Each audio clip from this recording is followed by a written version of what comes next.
Hello everybody, if you don't know already, my name's Bob. And I'm Eve, and we have just come back from a trip backpacking around... Iraq! So we flew into Baghdad and we also visited Babylon and Mosul, as well as going into Kurdistan and going to Sulaymaniyah and Erbil. This video is about our opinion visiting a country that we're constantly told is unsafe and a country that I think most people still consider to be a war zone. Now, Iraq is not your typical tourist destination, so this is our honest opinion and experience as British tourists. Let's start with some first impressions of this country, and we actually did not have the best start to Iraq because we flew into a sandstorm. So literally on the plane when we were coming in, you could hardly see anything outside. It was mad. It was a bit actually wild. mad. We knew the plane was coming down. Like the pilot was like, "We're landing in Baghdad airport," and we were like looking around like we can't see the ground yet. It was wild. It was a mental sandstorm. So when we arrived, like we couldn't see like hardly anything at all, and when we did go outside, there was like sand in our eyes and everything. There was a health warning. Yeah. I think for the time there was just mad sandstorms. Yeah, I've got a screenshot of it on my phone. It was like hazardous. But that is not to do with country. That was just the weather. No, I think we were just very, very unlucky when we landed. But after we made it to our homestay, we were hosted by a great guy called Ali. It was a really traditional kind of Baghdad house. It was absolutely fantastic. And I think because we couldn't go outside because of the weather, this actually made us feel like we were really welcomed into the country in a good way, because we sat and had chai, we had coffee, we had some really good Iraqi food. Had a huge dinner. Yeah, and it was very, very good vibes on arrival. It was very like authentic experience to the country. So good bit of Iraqi hospitality straight away. Then when we did finally go outside, oh my God, the people were so nice to us. Everyone was saying hello. This was on day one. This was our very first impressions. We'd been in the country for like maybe 4 hours, 5 hours. Yeah. I think you can tell that not too many tourists visit this part of the world, because when people saw us, they were like, hello, hello. Like, God, people were literally waving like this. People were literally shouting inside shops to the outside world, waving at us, being like, hello, hello, friend, hello. People were very friendly. Yeah. And I think that made us think that what we've been led to believe in the Western world about Iraq was probably not true.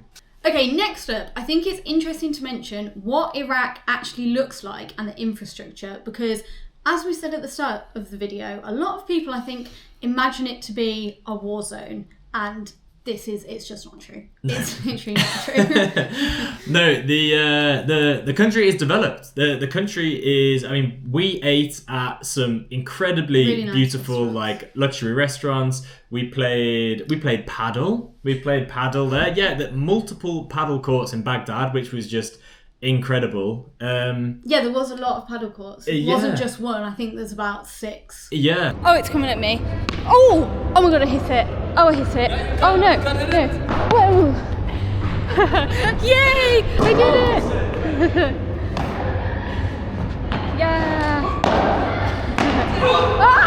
Oh my God. You've got nice cars driving around. Honestly, it's really, coming from the West, it's really not what people think when you say Iraq. Especially when you get into like Erbil and Sulaymaniyah as well. Like Iraqi Kurdistan. Yeah, in areas. Erbil there was like really tall buildings, you know, like cityscape with them like lit up and everything. It actually felt a little bit like European in parts. When we went to Salmani, we found like a little night market, but it was like shops opening up onto the street. It was a really nice, kind of lovely atmosphere going on there. But again, still fitting with the region, like people drinking chai, playing board games. Like it was great. We went to a park as well, and there was this really nice park, like green space, and then there was a restaurant in there. It was actually like an old train, weirdly, and there was live music going on and stuff. It's really, really nice. Yeah, very really, nice vibes. Really great environment. We just wanted to include a part on this because that is what most people don't think of when you say, oh, I've been to Iraq, I've been a tourist in this country. So it's just a really interesting point to touch on. So Is it safe to travel to Iraq as a British tourist? Now, our UK government actually advises against this, and to be quite honest, me and Eve have travelled to a few places on this list, and we normally find they're not quite as unsafe as they're made out to be. So we travelled independently around Iraq. We didn't have a guide, and to be honest, we felt safe the whole time. Like, I am happy to report that Iraq is a country where I did not have any experiences where I felt unsafe at all.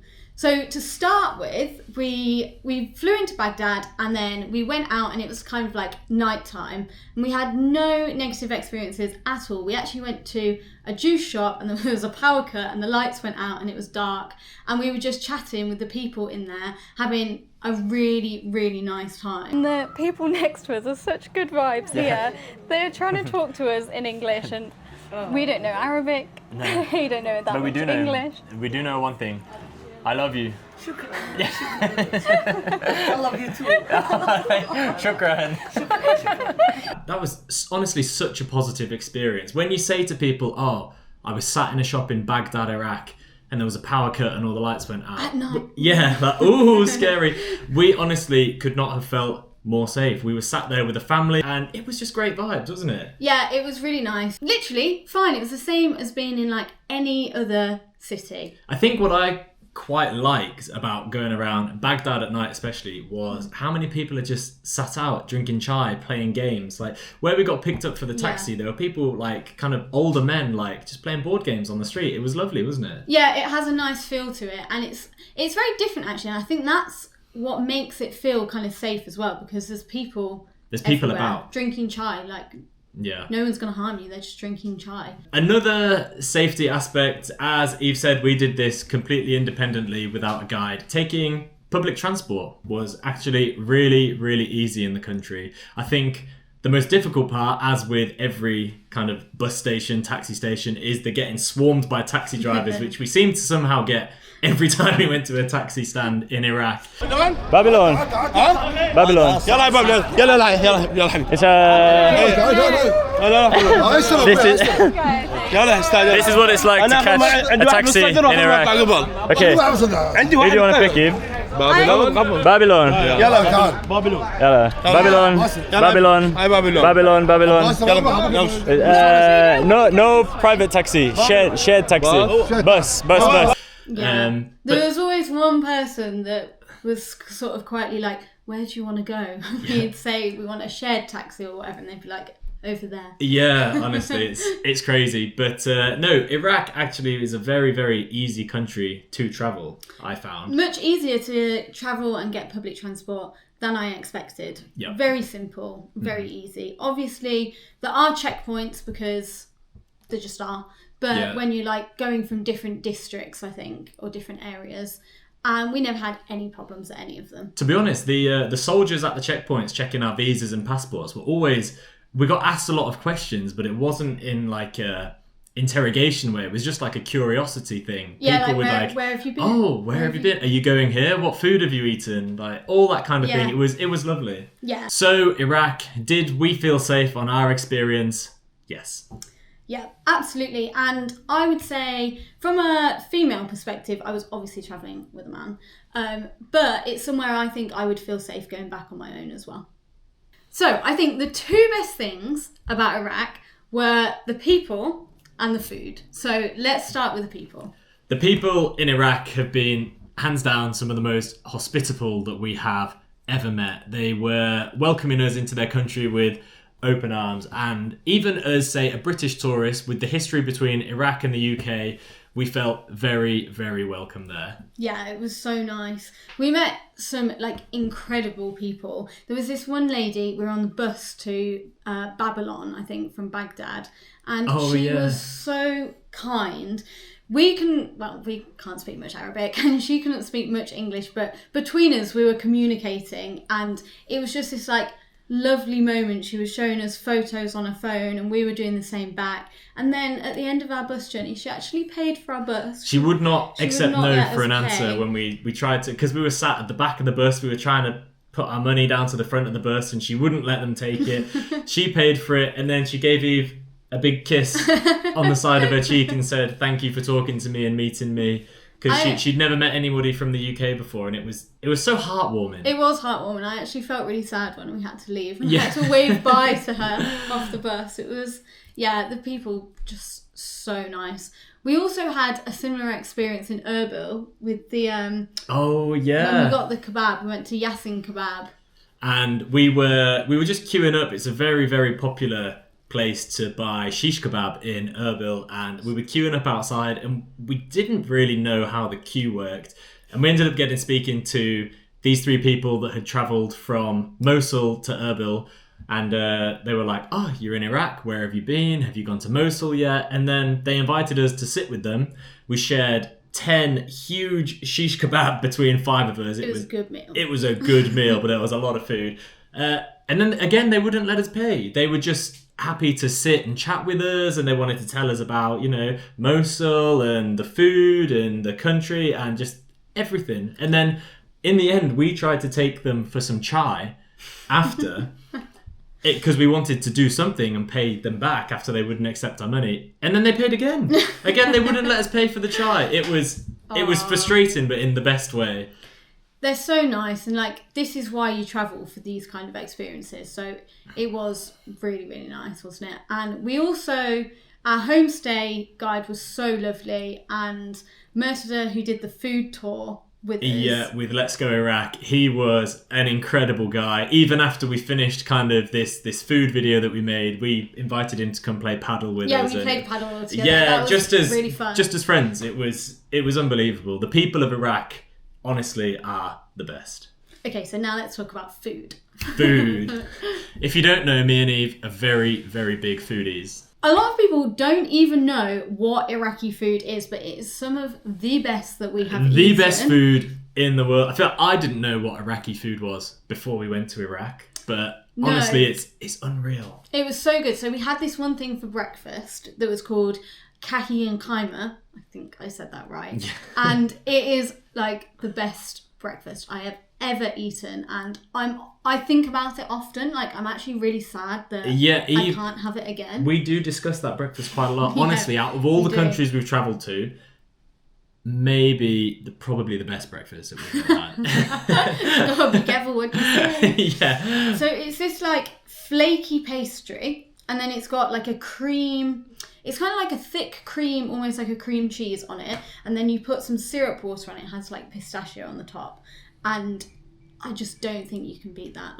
That is incredible. To be honest, that type of food, we had an incredible breakfast in Kurdistan as well, in Silmani. We had a similar sort of thing, these huge breads, and it was cream and cheese and honey, and I don't think it's very good for your body. I feel like we would get very, very fat if we lived in that country because we ate so much. Well, we didn't quite know how to order or what we were ordering, and stupidly I asked for 2, 1 each, but we definitely couldn't share. There was a lot of dairy going on that day. Yeah, a huge amount of dairy. But so good. And that's the kind of food that you don't get in other places. You've obviously got other things like shish kebab and, that type of thing, which obviously is very big in Iraq, which was just unbelievable again. That Yasin kebab we went to in Erbil was 10 out of 10. And in Baghdad, I think the place was called Beiruti kebab. Yeah, a Beiruti restaurant where we sat down on the water. It was like a really luxury restaurant. It was, that was really good actually, wasn't it? I'd forgotten about that. I think the best kebabs I've had were from Iraq. Yeah. Definitely. And how can we talk about Iraq food without mentioning the national dish, also known as the world's best fish, mezgoof. Honestly, the place we went to in Baghdad, that was called Al-Baghdadi restaurant, I think, where there was a huge bonfire in the middle with all this barbecued fish around the outside. Oh, that was good. It's like nothing I've experienced before. No. And that level of bonfire to cook fish. That was like a barbecue on steroids. That was wild. And the people there were really nice, showing us how the fish are processed and that kind of thing. Yeah.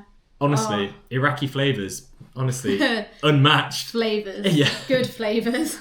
So, usually we would talk about our best and worst experiences.